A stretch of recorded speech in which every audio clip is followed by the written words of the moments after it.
aina ny rano. Ny rano no ahafahan'ny zava-mananaina rehetra mivelona, ny fambolena, ny fiompiana, ny jono ary ny ankabeazan'ireo sehatra fanodinana sy ny sehatra amin'ny fampiankina amin'izay. Miaina anaty tsy fahampin-drano tanteraka nefa ny tontolo ambanivohitra, indrindra ny sehatry ny fiompiana sy ny fambolena amin'izao fotoana izao.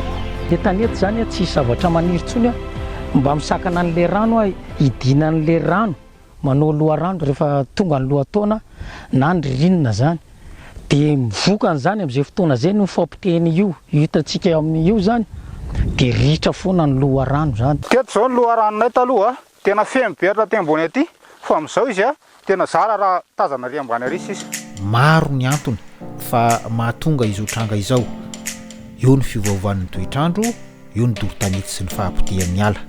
Anazavantsika zany ny faharitan'ny renirano mitarika sy fampin-drano, dia ety ambonin'ny tany aloha no misy ny atao hoe ala sy ny renirano ary ny ony.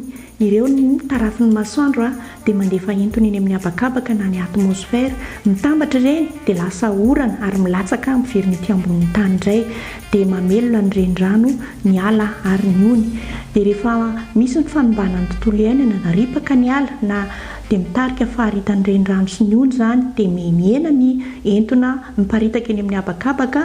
Dia rehefa misy koa ny fanombanan'ny tontolo iainana dia misy zany ny couche d'ozone izay simba, zany hoe ny fandefasana entona ety ambonin'ny tany eny amin'ny habakabaka, dia izay no manakana ny fiavian'ny orana, dia tapaka hatreo zany ny tsingerin'ny rano satria tsy milatsaka ny orana. Efa lasa midina ambany be lay ony izay miteraka antsika ny rano, ka ahafahanay manatanteraka an'izany fanetsana izany, ary tamin'itony toerana itony, tony tany tony, tamin'izany no nanetsanay. Tsy maintsy nahidina nefa nilay izy noho ny tsy fisian'ny rano, tsy fisian'ny orana ampy intsony ka dia nanasorana biriky izao toerana izao zay vao afaka anaovana an'ilay varitsaika na ilay semi direct.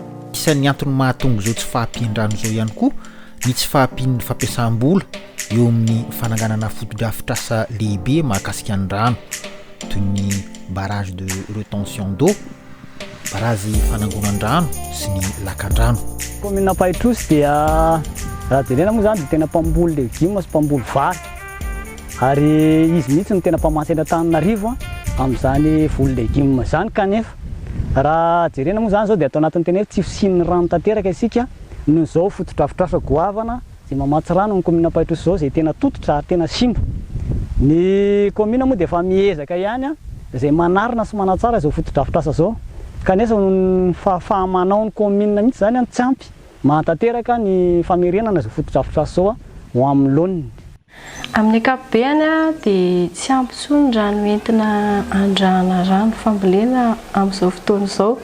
Maro ny antony, ao ohatra ny tsy fahampian'ny foto-drafitrasa misy eny amin'ny toerana, misy ihany koa ny foto-drafitrasa efa tranainy loatra efa mila vaozina, ao koa ny foto-drafitrasa vao namboarina sy mbola miasa tsara fa tsy misy lamina sy rafitra amin'ny fitantanana anazy dia tsy ampy fikojakojana, dia lasa tsy afaka miasa araka ny tokony ilana azy intsony ilay foto-drafitrasa. Eo ihany koa ny olana amin'ilay loharano tarihina mihitsy no tsy ampy intsony satria ny rano efa mekely nefa mampiasa rano miamitombo.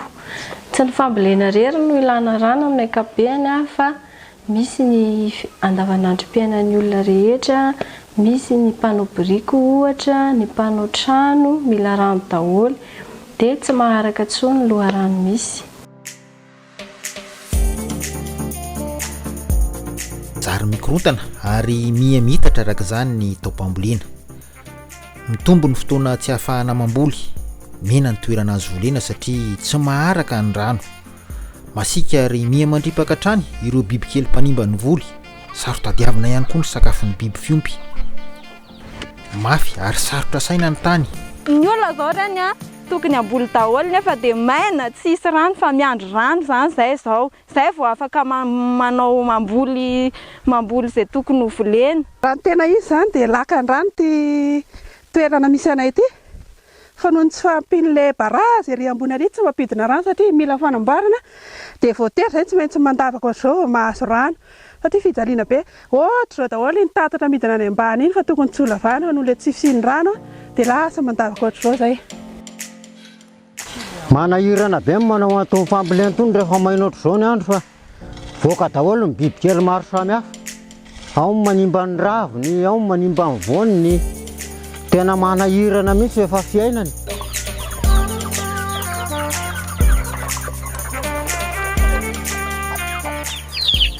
Fampiankina ny fambolena sy ny fiompiana nefany ny olana eto aminay dia tsisy ny rano andrana ny anana ka voatery vity izay ka mitombo maskarena dia fanampin'izay ihany koa lavitra ny akana rano madio sotroy ny akoho. Mahazo vahana ny fahasahiranan'ireo mponina eny ambanivohitra indrindra ireo mivelona tamin'ny fiompiana sy ny fambolena. Voatery izy ireo noho izany mikaroka ny fidiram-bola hafa. Tsisy rano mihitsy ety aminay ety zay zao tsy afaka mamboly ary noho izany zay tsy maintsy manao fidiram-bola hafa mba melomana ny ankohonana dia alohanay manao biriky. Misy fiatraikany eo amin'ny sehatra asa manodidina eo amin'ny famatsiana ny tsena ihany koa ny tsy fahampian-drano ka ireo mpamokatra madinika sy marefo izay maro anisany tena misedra olana nateraka izany. Ny olana hita amin'ny metsatsika zao dia resaka rano satria amin'izao andro zao mainy ny andro tena voatery manan-karama ianao vao afaka manondraka mahafa koatra hoe mba mahafaka ny mampanara-po fambolenao. Fanampin'izany ihany koa mainy ny andro manjaka ny bibikely nefa tena eritrereto fa miakatra amin'ny masonkarena ka mividim-bokatra nefa ny amin'izao tsy makaiza ka dia tena hita hoe faty antoka amin'ny mahazo ny mpamboly aty amin'ny faritra metsatsika amin'izao. Ny andro vera nga maina be ny andro dia le fambolenay lasa simba. Zao mivokatra amin'ilay mangazy majinga be. Nefa raha tsara ny orana ohatr'izao ny avavetiny dia izay zany ny olana eto aminay le nainandro dia ratsy ny fambolenanay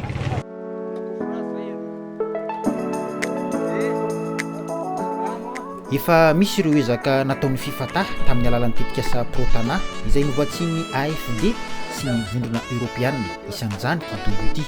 Hatramin'ny fikarakarana an'ity dobo ity zany tsisy fahasahiranana intsony, tena ampy ny rano, voavolo daholo ny taninay fa tsisy miatoato intsony. Eto zany za dia maneho fisaorana ny fifataha sy ny protana ary ny mpamatsy vola nanoana anay tamin'izao fikarakarana dobo izao hahafahanay mivoatra ara-pivelomana amin'ny fambolena.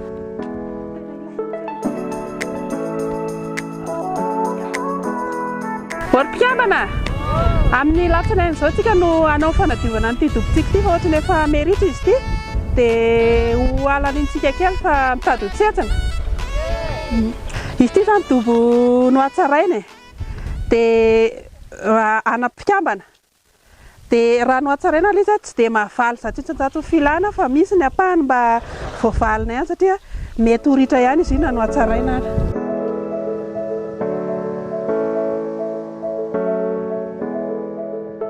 Ty tany ity zany dia silasila be araka izao fahitantsika azy izao ka noho izany dia tsy afaka namboly teo zay fa noho ny fanaovana ny teknika courbe de niveau dia lasa afaka mamokatra izay amin'izao fotoana. Teto amin'ity toerana Fiainam-pangy ity nisy an'ny loharanonay dia nisafidiany ity toerana ity nampihinany reto akondro reto hitehirizana an'ilay loharano amin'ilay vanim-potoana ny maintany oktobra sy novambra iny fa vokatra azy amin'ny akondro ihany koa dia sady azo anaovana zezika no azo atao sakafo.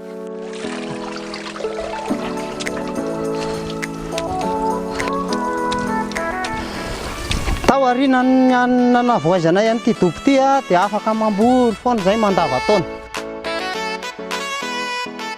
Ety aminay tena maina ny tany dia nampiasainy tony rakitra tony hitehirizana an'ilay amandona fa tena mety aloha ilay izy fa taloha zay intelo isan-kerinandro manondraka zao lasa indray mandeha isan-kerinandro. Ny asa nataon'ny groupe fifataha teto amin'ny faritra Analamanga moa dia manodidina ny famokarana légumes sy ny akoho gasy.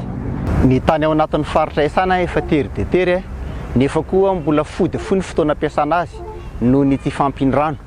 Manoloana ireo dia natsaraina rehefa pratika nataon'ny olona zany hoe fanatsarana sy fantarana ny lavadrano ny fitehirizana ny rano ary ny fampiakarana ny rano avy any amoron-drano satria ireo no fomba fahana mahazo n'izay rano zay. Dia nisy teknika tsy maintsy nampiasaina ihany koa rehefa amin'ny fotoana makely ny rano no ilay teknika agroekôlôjika mampiasa ny fifandimbiasamboly dia amin'ny fotoana mahavitsy ny rano zany dia mba fambolena tsy dia mila rano be loatra ny atao. Mila manao an'ilay composta ihany koa mba hitazomana an'izay le hoe tsiron'ny tany zay satria izay ny fomba hita hoe tsotra nefa manampy ny olona mba ahafahana mampitombo vola miditra eo aminy satria ireo famokaran-tany mpianakaviana daholo dia mila an'izay hoe mba mila vola mitoy miditra ao tokantrano nefa tapaka izay rehefa tsy misy ny rano ka dia izay ny fampiresahana hoe ahoana ny ahafahantsika manitatra an'izay asa sy mampitombo ihany koa ny olona misitraka ny tetika asa toy itony. Misy tokoa ny vahaolana mbola azo aroso ahafahan'ireo mpampiasan'ny rano mahazo tombotsoa eo amin'ny siam-piariana izay ataony. Ilaina dia ilaina ny fametrahana foto-drafitrasa eny anivon'ny lemaka mba ahafahana mitarika rano handrahana fambolena. Eo ihany koa ireo toerana efa manana foto-drafitrasa dia ilaina ny mikojakoja azy ireny sy ny mikarakara azy ireny mba hampaharitra azy sy mba ahafahan'ny mpampiasa rano rehetra misitraka azy amin'ny fambolena sy amin'ny fampiasana rano rehetra. Ao amin'izay fikojakojana izay ilaina ny fametrahana rafitra silamina mba hifampifehezan'ny mpampiasa rano rehetra eny toerana. Eo ihany koa ny tokony hitandrovantsika ny sahandrika satria izy ireny no miantoka ny loharano maharitra entina ampiasaina amin'ny fandrahana fambolena ohatra na amin'ny fiainana andavanandro mihitsy. Ka anisan'izany ohatra dia tokony hamboly azy tsika ho fiarovana azy ireny. Eo ihany koa ny ady amin'ny doro-tanety, eo ihany koa ny ady amin'ny fitrandrahana sahandrika amin'ny tsy ara-drarana. Aina ny rano ary antoka ahafahan'ny zava-manan'aina rehetra ivelona.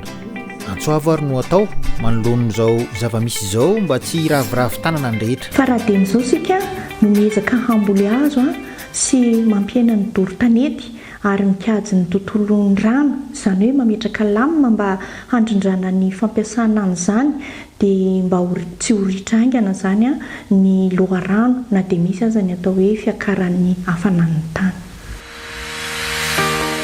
Ho fiarah amin'ny zava-olana amin'ity tsy fahampiandran'ity ary dia nisy ny fikaonandota amin'ny alalan'ny atrikasa niarahan'ireo teknisianina sy solotenana tompona ndraikitra maro lafy.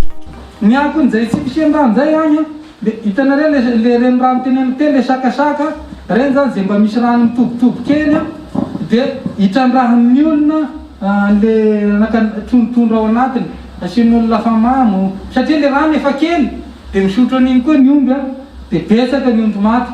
No fakafakainy ireo olana rehetra ateraky ny tsy fahampindrano indrindra amin'ny tontolo ambanivohitra. Zay zany efa fizarana hoe ny fédération misy ny mandraikitra ny canal principal, ny mail mandraikitra ny canal secondaire, ny bloc ny mandraikitra mampitro anatin'ny tanimbary.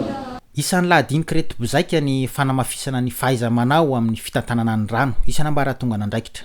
Ny fijerena ny fanavozana foto-drafitrasa mahakasika izany, ny fahafahamanangana foto-drafitrasa vaovao, ny fampitomboana sy fanapahariahana ny fambolekazo na hazo fihinam-boa izay tokony hiaraha miasa akaiky amin'ireo vondron'olona ifotony, VOI sy ireo vondrona tatsaha, OP izay efa maro no matianina amin'izany. Mba tsy ho very anjavony fotsiny ireo zanak'azo fa mba tena hoara teknika ary voara maso akaiky ny fikarakarana sy ny fitombon'izy ireo. Izany rehetra izany dia ampifanarahana ihany koa amin'ny lalana manan-kery sy ny amin'ny rindran-damina iny fotony ahafaha mampiatro ireo fitsipifehezana sy ireo dina mo an'izay mandika izany ka anara-maso akaiky ihany koa eto ireo vondron'olona ifotony sy ny vondrona tatsaha. Fa ireo rehetra ireo dia miankina betsaka ihany koa nefa amin'ny fiaraha-miasa akaiky amin'ny fanjakana, ireo politika amin'ny ministera misahana ny rano sy ny paikadin'izy ireo amin'ny fitantanana izany hoe rano izay ahafaha mamatsy azy ho rano fisotro madio sy tsinjara azy ho rano fidiovana. Aina ho an'ny voary rehetra ny rano fa isika rehetra no hitantana sy hikajy azy.